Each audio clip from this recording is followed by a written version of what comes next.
seja bem-vindo a mais um podcast Viver Bem. Hoje vamos para a cereja do bolo, aquele podcast para você, corredor, que vai participar da Maratona Internacional de Natal e precisa fazer aqueles ajustes no lado psicológico, né? A gente treinou o corpo, cuidou da alimentação, agora vamos saber como é que a nossa mente pode ser nossa aliada.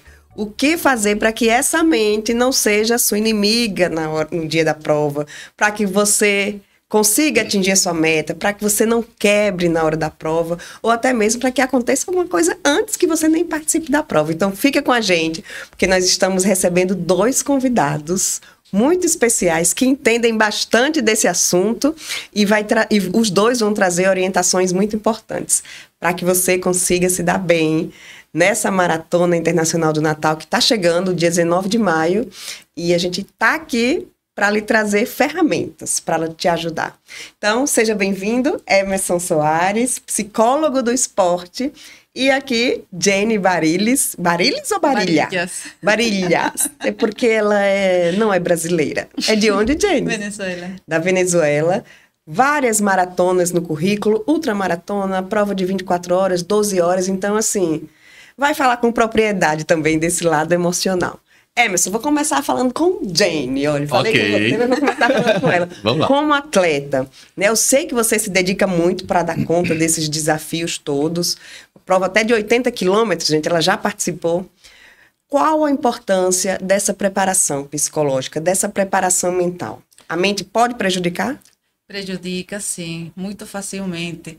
Realmente, a gente tem que se preparar fisicamente e mentalmente para qualquer prova que a gente fizer, desde 5 até ultramaratonas. Mas à medida que a distância vai aumentando, o desafio psicológico aumenta também. A gente tem que se preparar, tem que pensar realmente, eu consigo, eu treinei para fazer isso e eu vou fazer o melhor. Mas a gente também tem que saber que o melhor de hoje não necessariamente é o melhor de amanhã. E a gente tem que estar preparado também para mudar de estratégia no momento da prova, quando as coisas não se derem do jeito que a gente quer. Então, sim, precisamos lutar com nossa mente diariamente e precisamos, durante a prova, pensar, sim, a gente pode. Emerson, a gente que corre, né? A gente segue toda uma planilha de treinamento, é a musculação, é o treino de corrida, e vem a nutrição. Como é que a gente tem como fazer esse treino mental também? Durante esse processo, tem como a gente já ir trabalhando esse psicológico? Sim, tem sim. Pronto, você falou, né? Trabalhar o psicológico.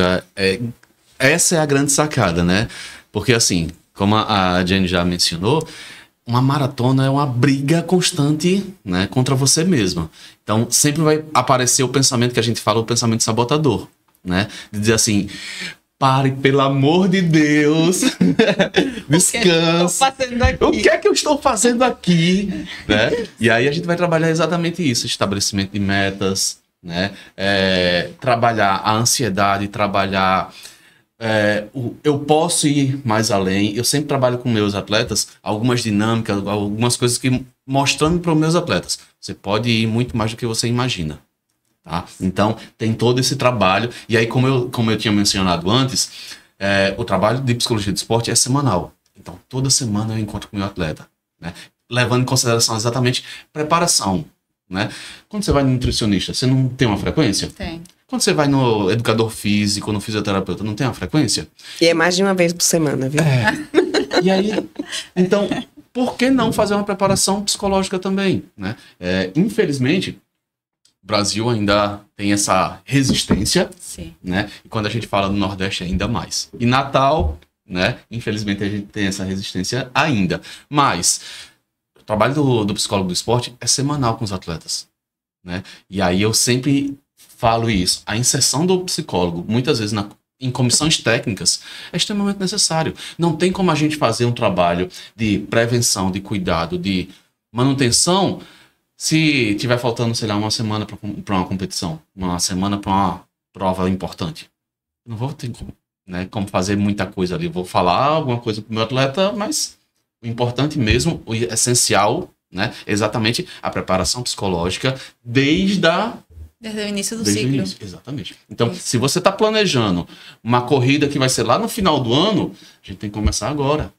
Né? Pelo menos 3, 4, 6 meses antes. Isso aí acho que depende muito do ciclo, porque a gente treina sempre para cada competição por ciclos. Sim, sim. Então, para uma maratona, normalmente, um atleta comum são 4 meses.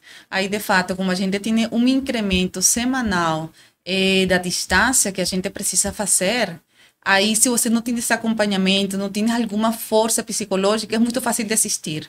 Te digo, é muito, muito, muito fácil. Por quê? Porque é mais confortável ficar em casa descansando. O corpo humano pede descansar, isso é fato. Ou seja, a gente não nasce assim, sim, vou estar correndo sempre. Não, a gente fica cansado. Aí você está cansado hoje. Na próxima semana, eu preciso aumentar 10% a quilometragem. Eu estou cansada já desta semana. Aí na seguinte semana, 10% a outra da outra. Então eu acho que na terceira semana não vai dar. E que acontece com muitas pessoas.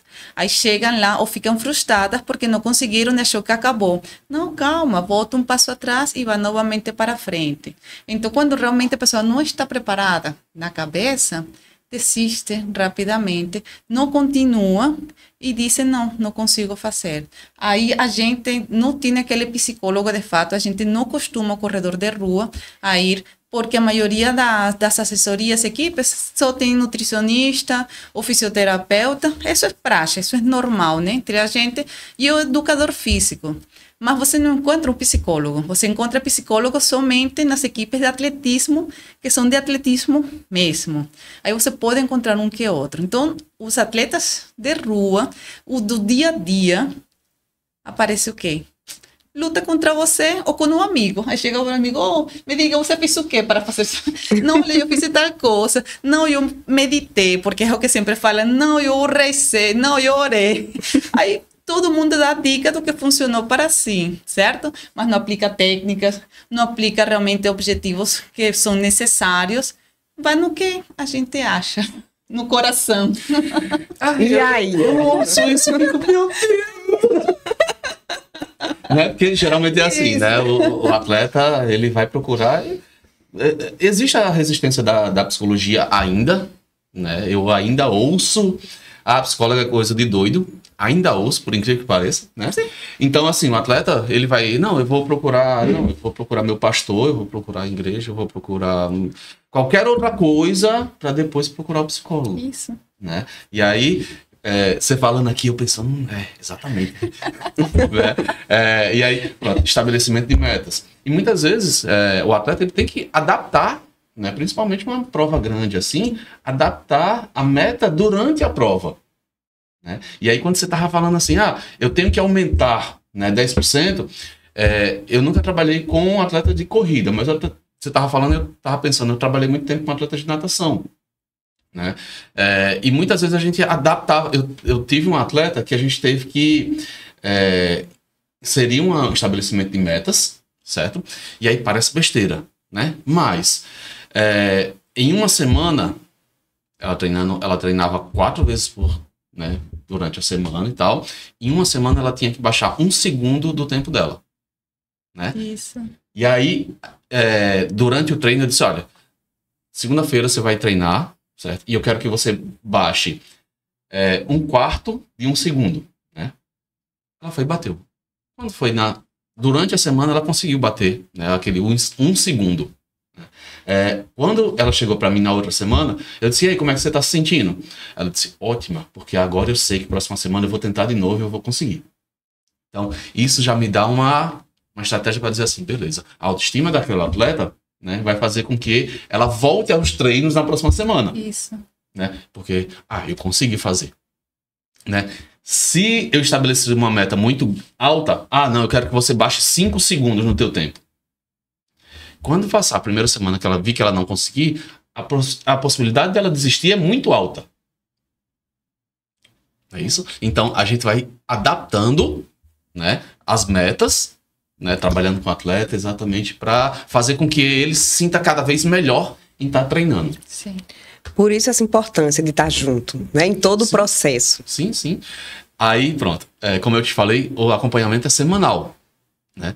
E meus atletas, aí é um diferencial que eu faço, é o seguinte, eu acompanho os treinos. Não acompanho todos os dias, mas sempre que posso eu acompanho os treinos dos meus atletas. E competições, eu estou em todas. Então, eu já tive algumas situações de o atleta dizer assim, Emerson, eu prefiro que você esteja na competição do que meu pai. Porque quando eu olho para você, eu lembro de tudo que a gente trabalhou, né? E aí eu me sinto ainda mais à vontade de entrar na piscina e competir. Quando o pai tá, fica aquela cobrança, né? De superar a expectativa do pai. Exatamente. E aí, assim, se né, tiver tempo, eu posso... São 12 anos que eu trabalho com psicologia de esporte, então já vi muita coisa dentro da psicologia de esporte.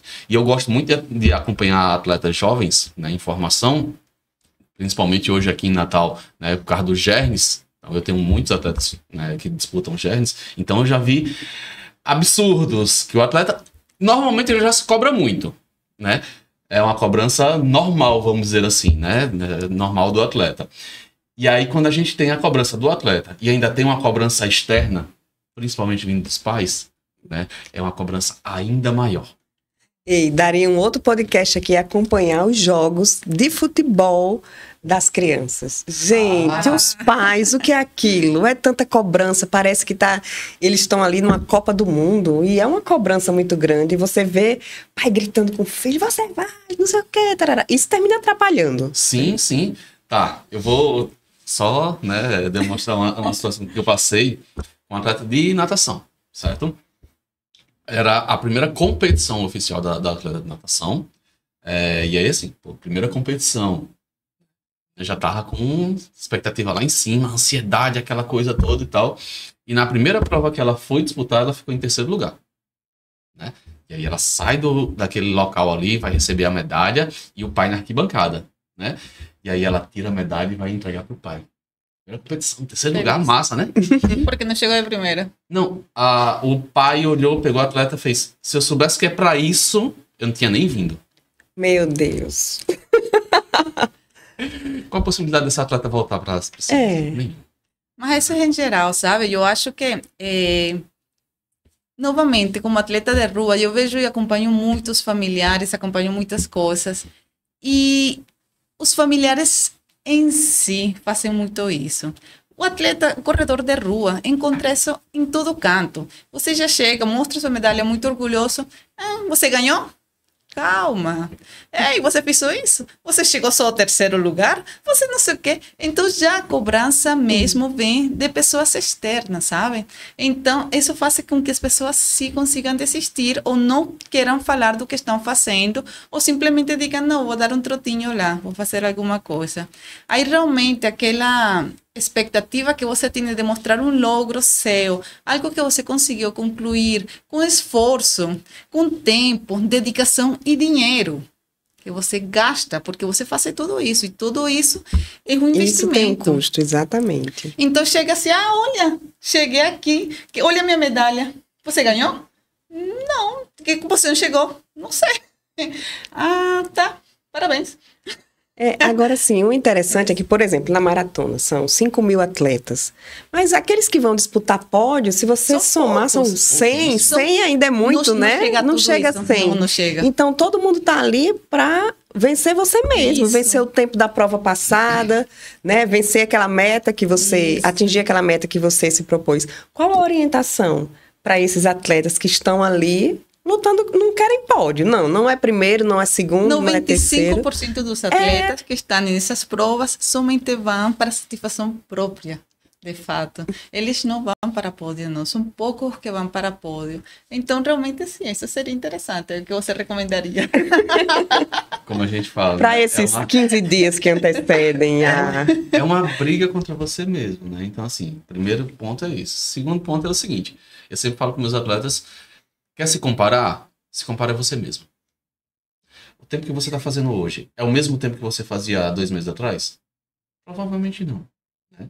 Então, teu tempo hoje está melhor do que 2 meses atrás. Então, quer se comparar? Se compara a você mesmo. Se você se comparar, não, mas tem um atleta que está fazendo tempo tal.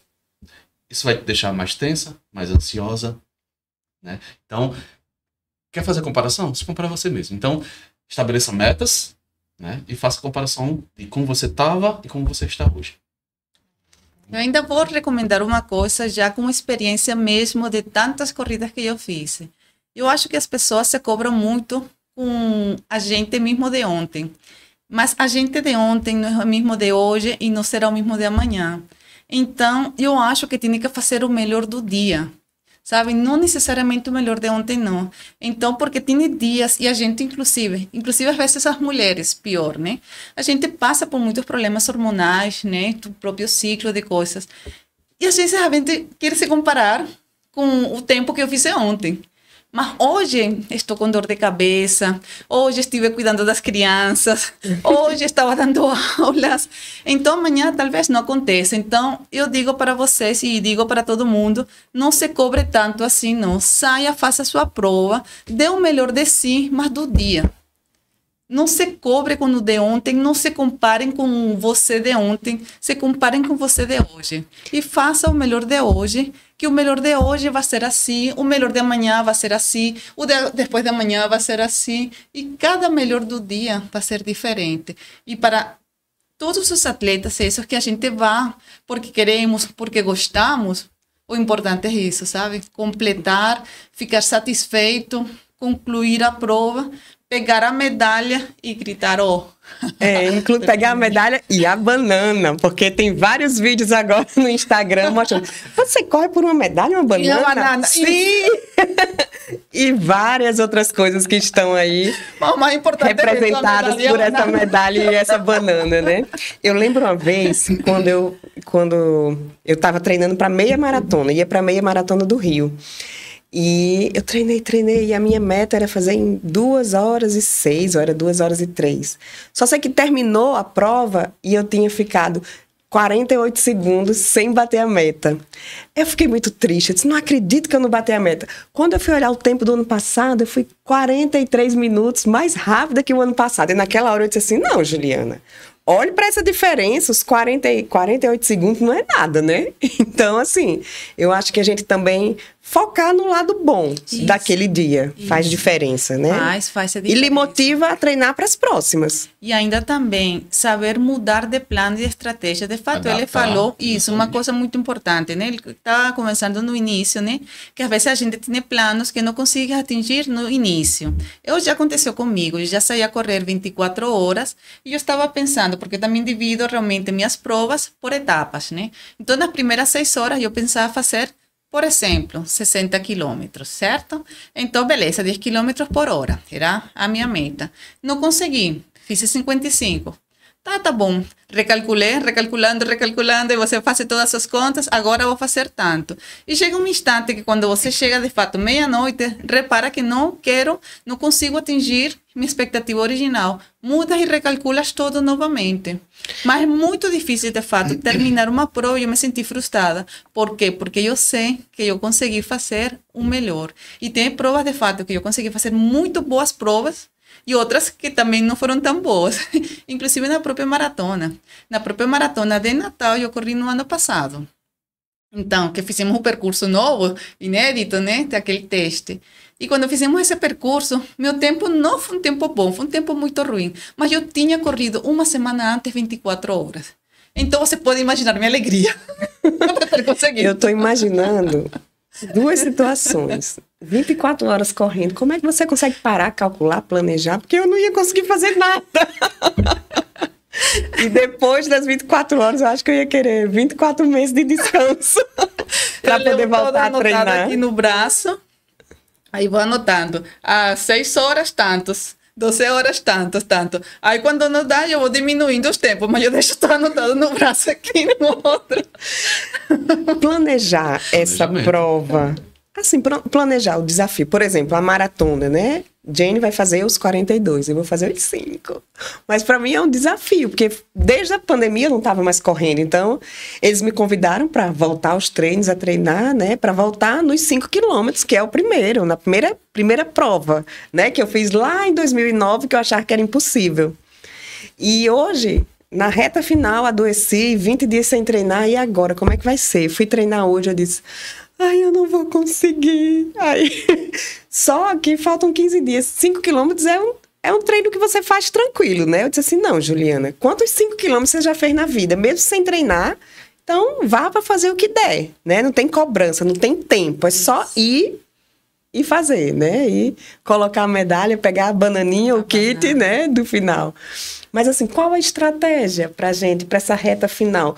Tem exercícios que a gente pode fazer para ir trabalhando aí? Quem não trabalhou nada, quem não fez nada, nunca pensou, nunca parou para imaginar que um psicólogo poderia ajudar nesse processo. Mas nessa reta final, Emerson, tem alguns exercícios que você pode passar aqui para que as pessoas possam colocar em prática? Pronto, a gente pode pensar em algumas coisas, né? Primeiro faltando 2 semanas, basicamente, né? Isso. Primeira coisa que eu diria é dormir bem, né? Vamos passar por o que a gente fala de higiene do sono. Então, se você não dorme bem, teu rendimento também não vai ser o mesmo. Certo? Segundo, a gente pode fazer treino mental, que é uma técnica, né, de visualização, que você pode imaginar, né? E aí eu peço para os meus atletas descrever, realmente escrever, né, um trecho da prova, pode ser, né? E aí com riqueza de detalhes. Então, por onde é que eu estou passando, se tem gente na rua, né? O tempo que eu estou fazendo, então tudo isso tem... E aí eu peço para o meu atleta escrever realmente e depois ele visualizar aquilo. Isso vai fazer com que, naquele momento em que você esteja passando por aquela situação, né, o teu cérebro já esteja tão acostumado com aquilo que nem vai gerar mais nenhum tipo de ansiedade. Certo? Então ele vai fazer aquele percurso ali muito mais leve. Certo? Então, fazer um treino mental, dormir bem, né? Questões físicas eu não tenho como citar, tá? E vocês que vão me dizer. Questões físicas, geralmente essa reta final é para ir desacelerando, né? É necessário desacelerar, é necessário que... Essa técnica que ele falou eu aplico muito, visualização. Visualização para mim é tudo, sabe? Qualquer prova que eu vou fazer, eu já penso no pórtico de chegada. Eu não penso, de fato, em posição que eu vou chegar, não penso muito em tempo, às vezes, né? Porque vai depender muito da prova. Mas uma das coisas que eu sempre visualizo é a chegada. A chegada eu já vejo o relógio, olho para cima... E é o que eu vejo. Então, eu estou treinando, fazendo meu trote, e eu estou imaginando a chegada. E com aquele tempo que você estabeleceu ou não? Dependendo da prova. Porque às vezes, como eu corro por distância, ou por prova, ou por tempo, então depende. Porque tem muitas provas que eu largo um pouco mais como treino. Por exemplo, você fala dos 5 quilômetros como algo sem importância. Eu adoro correr 5 quilômetros, sabia? Eu adoro, inclusive no sábado agora eu vou correr 6 quilômetros, eu me inscrevi. Então, eu gosto dessas provas curtas porque eu acho bonitas e acho bem legalzinho, sabe? Eu adoro. Mas também adoro as longas, então algumas imagino a distância. Aí já imagino o pórtico passando. O pórtico, braços levantados e passando, olhando para cima. Então, isso ajuda muito. Por quê? Porque quando você já imagina a sua chegada, que é o que ele fala, você já imaginou e já passou por todo o sofrimento que a gente passa, independentemente se é 5, 10, 21, ou maratona, ou distâncias maiores, sabe? Só que eu acho que quando aumenta a distância, o sofrimento é maior, de fato. Com certeza. E aí, vocês estavam falando, eu estava pensando aqui, questão de prazer, né? Sim. Que o esporte, eu não conheço nenhum atleta que não tenha dor. Se a atleta tá com dor. Isso. Vamos partir disso? Isso. Né? Isso. E aí, assim, mas o prazer de estar correndo uma maratona, né? O prazer da atividade física em si, ok? Eu costumo dizer para meus atletas o seguinte, eu não sou muito adepto de academia, gente, me desculpe, mas eu não sou muito adepto de academia. Você é adepto do treino mental. Aí eu vou imaginar que eu estou aqui fazendo a minha musculação. Ele faz a musculação mental. Eu vou para academia, porque assim, eu jogo handball, né? Então, existe a necessidade, né, de ir para academia, mas não é uma coisa que me dê prazer, tá? Mas o handball eu jogo, dependendo, 2, 3 vezes por semana. E aí eu tava até comentando com o pessoal, hoje tem treino, né? 9 horas da noite às 10h30. Eu chego em casa às 11 horas da noite, mas com uma sensação assim... Depressão. Caramba, hoje o treino foi massa. Hoje eu gostei do treino, né? Então, passa, né, pela essa questão do prazer. E quando você tá ao meio de uma atividade física, você começa a liberar serotonina, você começa a liberar todas as substâncias do prazer.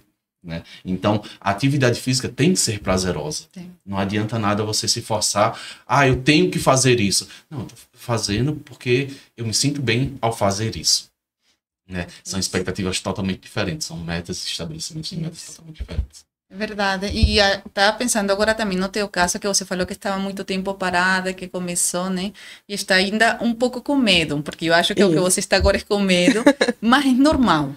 É normal. Todo atleta, experiente ou não experiente, fica com medo. Eu, que já corri tudo o que falei para você, 12, 24 horas. Eu vou correr uma e eu fico com medo. Qual foi o máximo de quilômetros que você correu? 194. Gente, morri. 194 quilômetros. E, de fato, eu fiquei na seleção brasileira por 2 anos. Então, eu sei, realmente, a gente fica com medo. Eu vou correr esses 42 agora e você acha que eu não estou nervosa? Eu estou, porque eu já estou pensando no percurso, eu estou pensando já nas ladeiras, eu estou pensando na hidratação. No vento da via costeira. A via costeira é na volta, depois que você já está cansado, porque você tem que descer e tem que voltar, porque se fosse só da descida, né? Mas não, você tem que descer e voltar pela via costeira, né? Então, você já fica com toda essa ansiedade que ele falou, você fica com tudo isso, né? Mas é aquela parte da cabeça que a gente tem que treinar. Pronto, então eu já imagino descendo, pronto, na descida, vai com calma, respira, na subida, respirar, olhar para frente e pensar, eu vou chegar, certo? Mas chega um instante em que você, apesar de tudo e apesar de qualquer coisa, tienes que pensar no que você consegue fazer. Esqueça do resto do mundo, esqueça dos outros atletas, esqueça inclusive do tempo anterior. Eu te recomendo, inclusive, você que vai fazer isso, esqueça do tempo anterior, porque o importante, muitas vezes na vida, é simplesmente concluir, chegar e chegar bem, chegar feliz. Sabe o gostoso que é passar ali e dizer, oh, cheguei, peguei minha medalha? Isso é o melhor. E tu vês a maioria dos atletas. Os 5.000 atletas que vão estar lá, todos vão chegar com essa cara. Muitos com dor, outros sofrendo, outros vão ter problemas musculares. E quando passa... Passou tudo. Acabou. É o portal, né? Passou ali pelo pórtico e as dores vão embora. Isso. Inclusive, você pode até pensar, querer chegar, passar uns segundos a menos, uns segundos a mais. Mas depois que você passa... Acabou. Cheguei, era o mais importante. Sim. Aí, só uma pontuação, né? Você vê que você teve um pensamento sabotador? Tô com medo, será que vai dar? Será que não vai? Né? Será que eu consigo? Será que eu não consigo? Aquele que a gente, dentro da psicologia, os se. E se eu não conseguir? E se eu me machucar? E se... Entende que é um pensamento muito sabotador? E se adoecer, que foi o que ela falou. E se adoecer. Exatamente. E aí, entende que esse pensamento sabotador, né? Primeiro, ele vai gerar um nível de ansiedade lá em cima. Né? E aí a gente vai trazer o que eu estava, né, mencionando antes. Se você tem um nível de ansiedade lá em cima, a possibilidade de você ficar com a musculatura tensa é muito maior. Coração acelerado também, né? Acelerado, exatamente. E aí, entende que se você está ansioso, a musculatura está tensa, teu tempo já não vai ser o mesmo, né? Você consegue correr tenso?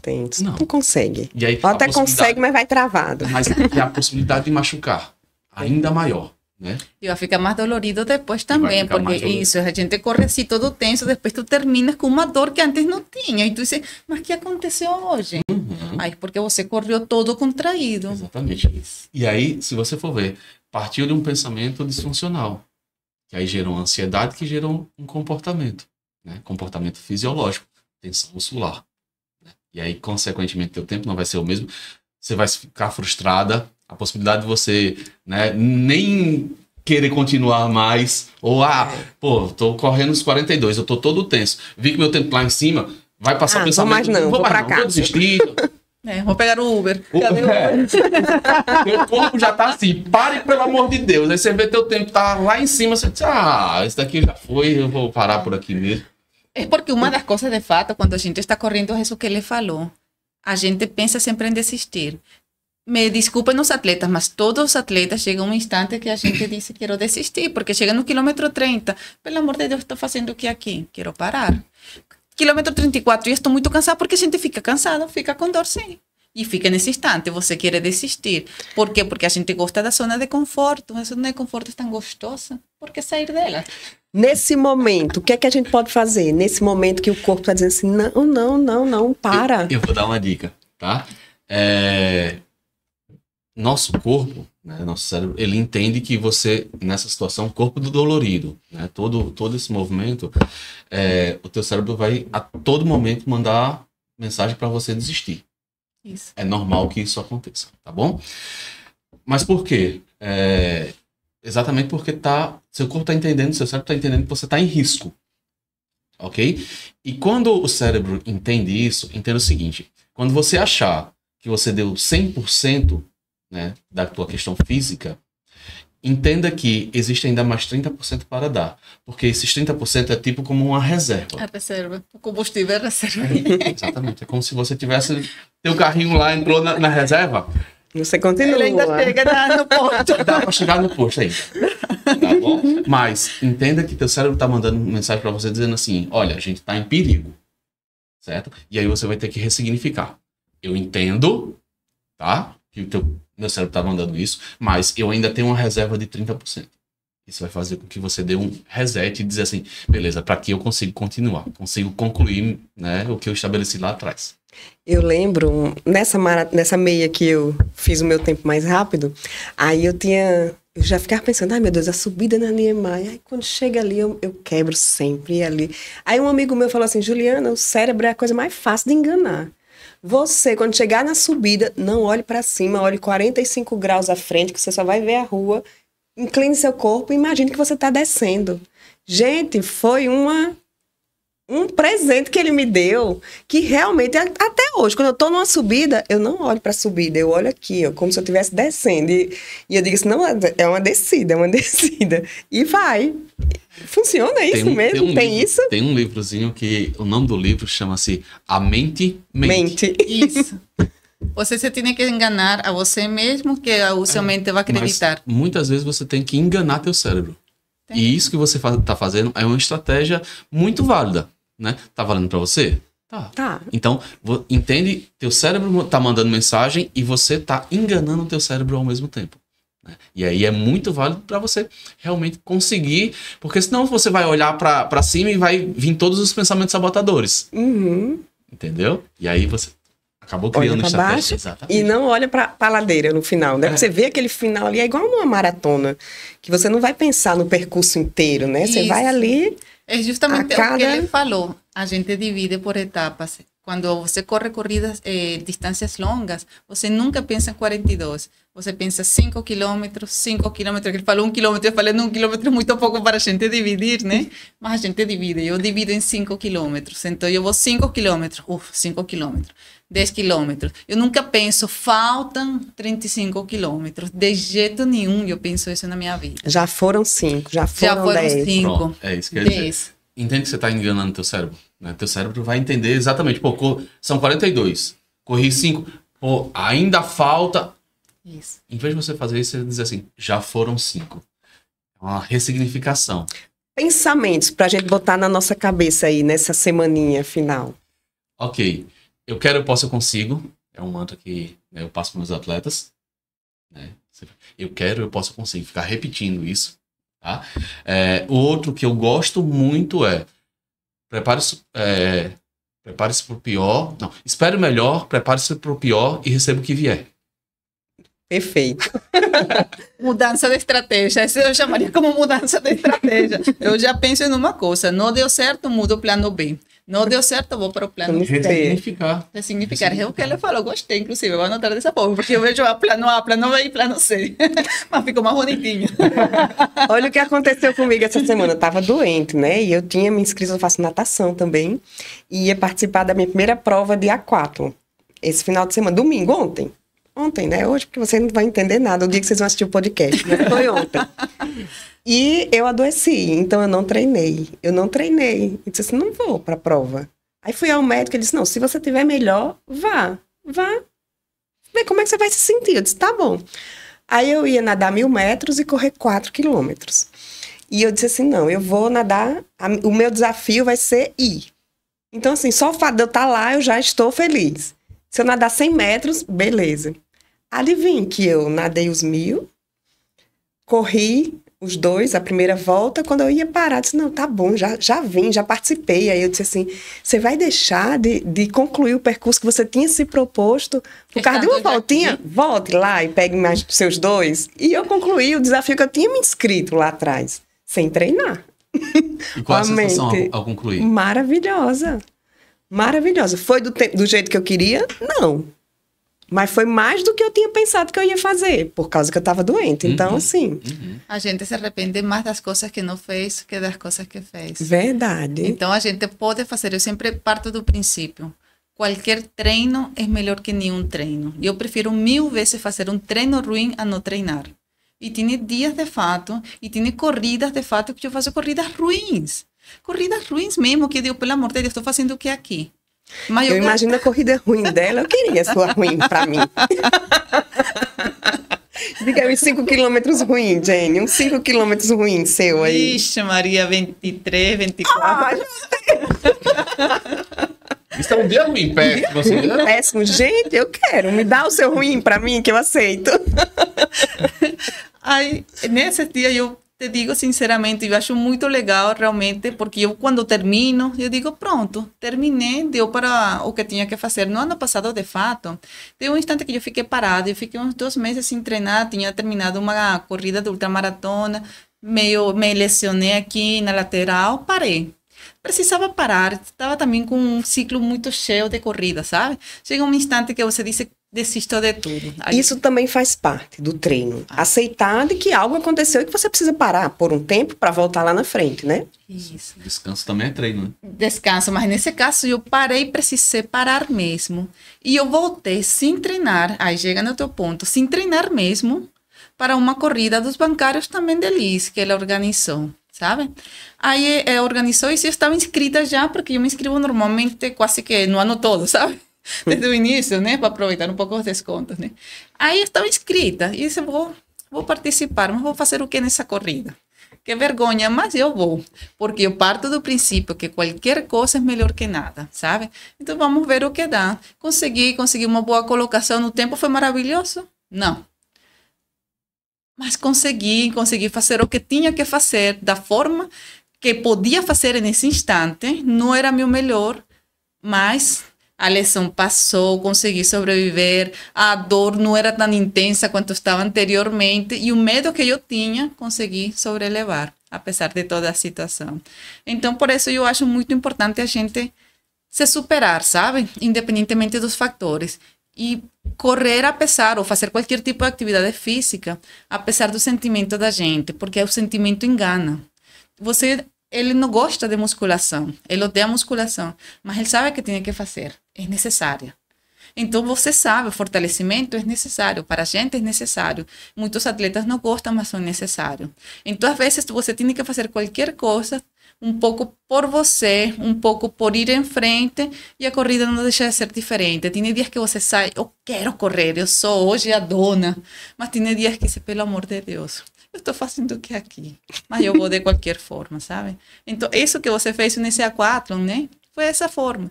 Não queria, se estavas doente. Eu acho que talvez um pouco com medo porque estavas parada, mas você foi. Isso. E em todo o ruim que estava, você fez algo maravilhoso, concluiu e a satisfação.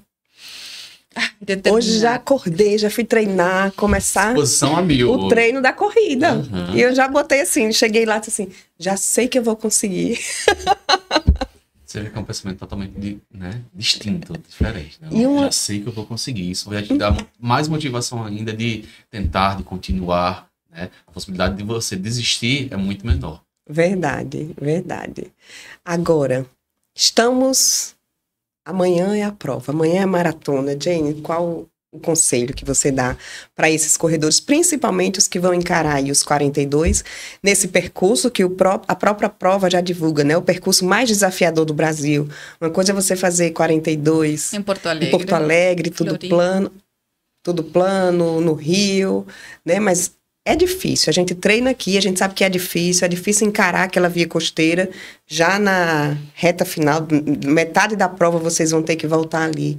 Qual o conselho para esses corredores? Todo mundo fica ansioso no dia antes, é fato. A maioria dos corredores ficam realmente com problemas, inclusive para dormir, para muitas coisas. Mas a minha recomendação para todos os atletas em geral, inclusive 5, 10, 21. Primeiro, não usar nenhum tipo de roupa diferente a que você utilizaria nos treinos ou nas corridas. Isso é muito importante. A roupa tem que ser roupa que você já utilizou, nada de utilizar coisas novas. Comida. Não experimente nada novo, nem no dia antes, nem durante a prova. No dia antes, se você come macarrão, coma macarrão. Não invente de comer uma pizza, porque todo mundo vai comer pizza. Então, você tem que manter a sua rotina exatamente igual. Um dia antes, a minha recomendação é não comer fibras. Nenhuma fibra. Tudo bem refinado, tudo bem branco. Por quê? Para evitar vontade de ir para o banheiro durante a prova. Que isso é algo ruim e que pode acontecer, né? Então, aquela sensação de mal-estar. Descansar, não ficar fazendo muita atividade física no dia antes da prova, ou seja, se pode ficar sentado, se pode ficar descansando, faça. Se hidrate muito no dia antes da prova. Por quê? Porque aqui a gente está num clima muito quente. E todo mundo sabe, né, que a gente vai largar, apesar de vai largar cedo, vamos pegar sol, não tem como não. Então, é necessário uma hidratação antes e durante a prova. Também é muito importante. E na prova, protetor solar, não esquecer o gel energético, que muitas pessoas largam da prova, esquecem o gel. Ter já a programação com o nutricionista, com o professor, treinador, de a cada quantos quilômetros vai utilizar o gel. Manter isso, não fazer diferente, não usar um gel diferente, porque também tem alguns, olha, pega esse gel, prova. Não, calma. Não, hoje não, depois. Isso. Eu guardo. Provo depois, mas o dia da prova não é dia para experimentar absolutamente nada. E eu acho ainda que a dica mais importante, não largue rápido demais. Não largar rápido, porque esse é o erro que a maioria dos atletas de corredores de rua fazem, sabe? Eles largam muito rápido.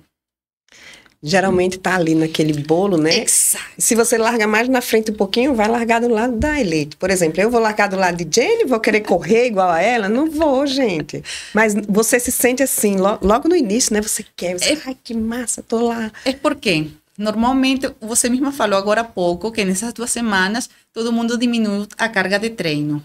É normal, certo? A gente vem com uma carga de treino, normalmente a gente diminui nesta semana 75% e na próxima semana 50%, certo? Se você tinha um volume semanal de 100, você vai para um volume semanal de 65, 70. E no próximo vai para um volume semanal de 50 quilômetros na semana, certo? Então, você vai estar com energia. Por quê? Porque a energia está acumulada. Você estava treinando muito, muito, muito, estava aqui e do nada baixou. Aí o corpo disse, eu quero correr. Por quê? Porque você estava nesse ritmo subindo, subindo. Então, quando largas, você está com toda essa energia que estava acumulada, que você quer gastar. Então, você gasta nos primeiros 5 quilômetros. Deixa para gastar no último, exato, né? Então, parece que normalmente as pessoas largam muito rápido, ficam empolgadas, estou ao lado de você, eu posso, me sinto Mulher Maravilha, vou ficar de lado. E você tem essa energia. O problema é que o corpo cobra na frente. E Emerson, tem uma dica para o dia anterior da prova? Dormir bem, né? E assim, na prova, divirta-se. Né? Parece meio, né, utópico, mas divirta-se. Relaxe, né? Se puder, é claro. Mas aproveite a prova quando você estiver correndo. Mas dá para aproveitar, sim. Dá. Você imagina, mas dá sim. Você vai às vezes na prova e quando a gente desce na via costeira, diga, é bonito demais. Sim. Você vê todo o mar do lado direito, você vê... Aproveite para contemplar, né? Isso? Exatamente. Sim. Então, divirta-se, aproveite aquele momento. Aí tem as pessoas de lado, às vezes inclusive dá as pessoas muitas batem um papo, conversando um pouco durante a prova. Tem as fotografias, que tem a parte das fotos, né? Quando você está, não vê o fotógrafo, você está assim. Quando vê o fotógrafo... Fica muda o semblante, né? Muda todos. Aqui estufa o peito, fica assim, aparece a foto. Pronto, e quando aparece... Pronto. Passou.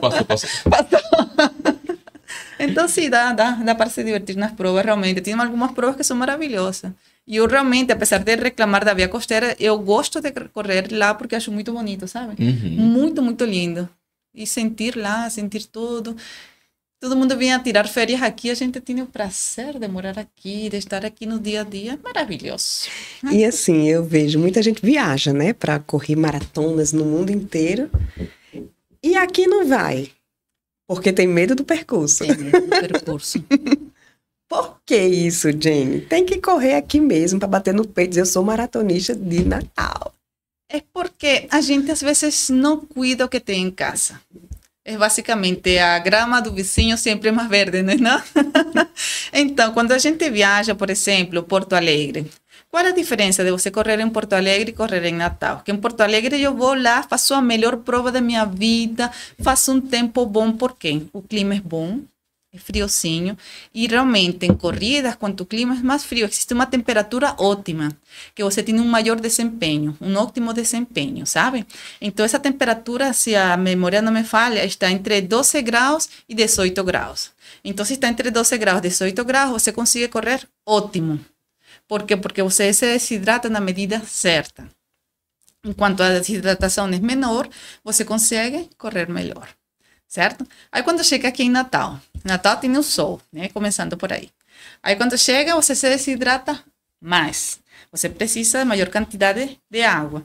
Só que você não treina para beber essa água porque você treina um pouco mais cedo e não treina na temperatura, certo? Aí por quê? Porque você não gosta de desafios, porque você fica com medo de sair de onde? Da zona de conforto. Então é mais fácil, de fato, uma corrida longa, fora, porque as condições são perfeitas. Mas as pessoas que gostam de desafios, que gostam de algo diferente, elas vão correr em Curitiba. Curitiba é só subida e descida. Foz do Iguaçu é outra maratona, que poucos corredores vão porque é subida e descida. Mas os poucos que vão gostam porque sabem que é uma maratona que te dizem ninguém ou poucas pessoas conseguem terminar essa maratona dessa forma. Mas se você compara os tempos, são tempos assim, de fato. Você não vai encontrar os mesmos tempos de aqui que em Porto Alegre. E às vezes a gente mesmo, um pouco o ego, né? Do próprio atleta, né? Da gente, eu fiz 3 horas, 30 minutos em Porto Alegre. Quando chega aqui, 3 horas e 40. Quebraste, Jenny, que horror!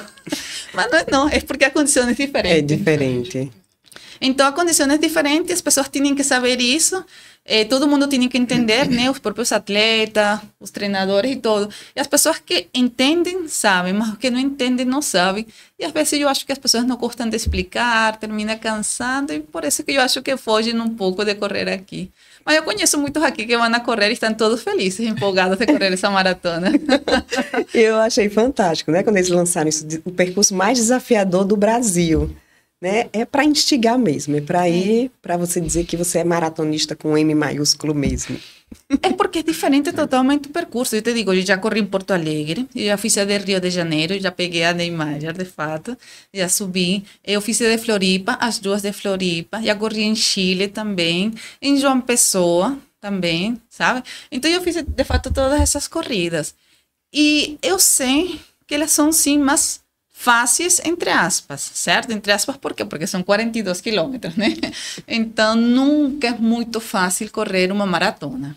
Então, se tu tens algo difícil para fazer na tua vida, aí esse percurso aqui é difícil e te colocam aqui, esse é mais fácil. Qual você vai fazer? Mais fácil, exatamente. Né? É isso. Essa é a mentalidade de todo mundo, sabe? Então, se, por exemplo, você tem aqui, tem à disposição, tem o dinheiro e pode viajar, a maioria das pessoas vai ter. Mas tem aquelas pessoas que gostam mesmo de desafio. Então, vem aqui, ó, tu me colocas esse que é mais fácil ou esse que é mais difícil. Aí eu vou para o qual? Para o mais difícil, por quê? Porque me vai inspirar mais. Quando eu chegue aqui, eu sei que meu tempo não vai ser o mesmo que aqui. Mas minha satisfação aqui vai ser maior. Eita! E aí a gente fala o seguinte, né? Você falou, zona de conforto. Geralmente, quando eu tô com meus pacientes, eu digo que não é zona de conforto, é zona de acomodação. Mas é gostosa a zona de acomodação, não é? Até a página 2. Ei, deixa eu aproveitar, mas aqui para tirar uma dúvida. A gente fez um podcast com o Dr. Felipe, que é cardio. né? E ele falando da importância de você perceber seu corpo também, porque se você sentir isso, é melhor parar do que continuar. Mas a gente sabe que, por exemplo, a ansiedade pode simular muita coisa. Sim. Como eu percebo numa prova que aquilo ali é coisa da minha cabeça ou realmente meu corpo está pedindo para parar? Ok, né? Vamos lá. Quando você você tem um problema cardíaco mesmo, né? Eu tenho vários pacientes com crise de ansiedade, e principalmente durante a pandemia aumentou muito. Então a clínica está lotada durante um bom tempo. E aí meus pacientes que têm ansiedade sempre me dizem assim, mas eu sinto geralmente, o ansioso em si sente o coração doer, né? Sente aquela pontada no coração. E aí eu fiz um desafio com um paciente meu dizendo, faz o seguinte, quando você estiver assim, você não tem esse costume de dar uma corridinha na praia? Você já tentou fazer isso? Eu disse, não, mas se eu passar mal, vamos fazer o seguinte, seu cardiologista já liberou, disse que você não tem nada. Tente fazer isso. Porque a ansiedade em si, ela tem um tempo de duração, né? Então, se você começar a correr, e aí a gente traça todo estratégias também, tal, de mudança de foco, porque a ansiedade faz com que você cada vez mais olhe para o interno, né? E aí você sente o coração bater mais rápido, você vai pensar o quê? Vou morrer, né? Uhum. E aí quando eu trago esse pensamento para o externo, como é que tá a praia, como é que tá o sol, como é que tá isso, você faz a mudança de foco, né? E aí a possibilidade de ansiedade diminuir é muito grande, né? E aí você vê que os sintomas vão diminuir também. Então, tem isso, a gente faz a mudança de foco, né? E eu incentivo o meu paciente, sabendo que se você tiver um problema cardíaco, se você estiver correndo, né, você vai passar mal, realmente. Mas se for ansiedade, daqui a um pouco não vai passar, né? Porque Então, ansiedade dá mais um passinho para conhecer, para observar. Conhecer primeiro teu corpo, né? Já que você, né, é atleta, você passou por um cardiologista. O cardiologista falou, você tá bem, você pode fazer, né, a maratona, você pode correr, então entenda. E aí eu falo sempre para meus pacientes, aceite o que você tem, e o que você tem é ansiedade. Então, olha aí. passe pelo ponto de aceite o que você tem ansiedade. Jenny, já passou por isso? Por uma situação assim? De ansiedade? Durante a prova? Não, porque aí vem um pouco do que ele falou. A ansiedade quase sempre, a maioria das pessoas, realmente a gente sempre sente, sabe? Eu não vou dizer que não, porque sim, eu fico com aquela sensação de agora. Mas tem isso que ele falou, que depois que você larga e um período de tempo, você esquece. Durante a prova, você não sente mais ansiedade, não. Tem a parte das corridas, e isso independe também da distância. No início da corrida, o 10%. Exatamente, sempre no início. Sempre no início é que você está, o coração acelera, vai para cima e você consegue inclusive acompanhar no Garmin, sabe? Aí você vê, sobe, mas depois chega um instante que o coração e todo se acalma. O entra na velocidade acalma, cruzeiro. Entra na velocidade cruzeiro, exatamente. O corpo entra no estado estacionário. Aí quando entra no estado estacionário, fica tudo tranquilo. E a ansiedade desaparece, sabe? A ansiedade pode voltar um pouco no final, que você já está um pouco desesperado, mas aí você já sabe que é o desespero da chegada. Uhum. Aí a gente consegue reparar. Mas é muito difícil um atleta ter ansiedade depois do segundo quilômetro. Nos 2 primeiros quilômetros que você sente tudo. Sente que está cansado, sente que vai morrer, sente que não sei o quê, eu estou fazendo o que aqui, tá. Aí depois entra tranquilo. Mas no final pode dar de fato novamente. Pode acontecer. Mas aí você consegue. Mas muito por causa da expectativa Isso, também. da chegada, de que falta, tá assim a chegada, pelo amor de Deus, estou chegando, entendeu? Mas aí não é ansiedade, é desespero. Mas eu acho que desaparece rapidamente, como ele falou, realmente no início mesmo. Ótimo, Emerson, Jane, muito obrigada por vocês terem vindo para esse podcast. Eu tenho certeza que ajudamos muitos corredores que vão se desafiar aí na maratona. E a gente se encontra lá. Claro que sim. E sim, Emerson, vai acompanhar a maratona também, então você vê assim, os atletas. Já que você ainda não atuou com atletas de maratona, quem sabe, ó, Sim. tem um leque aí para você abraçar também e ajudar, né? Isso, porque a gente fica ansioso mesmo. Obrigado pelo convite. Desde já eu agradeço você que está aqui acompanhando esse podcast. Desejo uma boa prova para todo mundo que vai se desafiar aí na Maratona Internacional da Cidade do Natal, seja nos 5, estamos juntos, nos 10, nos 21 ou nos 42. E coloque essa medalha no peito com orgulho, independente do tempo, de qualquer coisa, porque correr em Natal não é como correr nos outros lugares do país. Aqui é mais difícil mesmo e você deve colocar essa medalha no peito com muito orgulho. Obrigada e até o próximo podcast.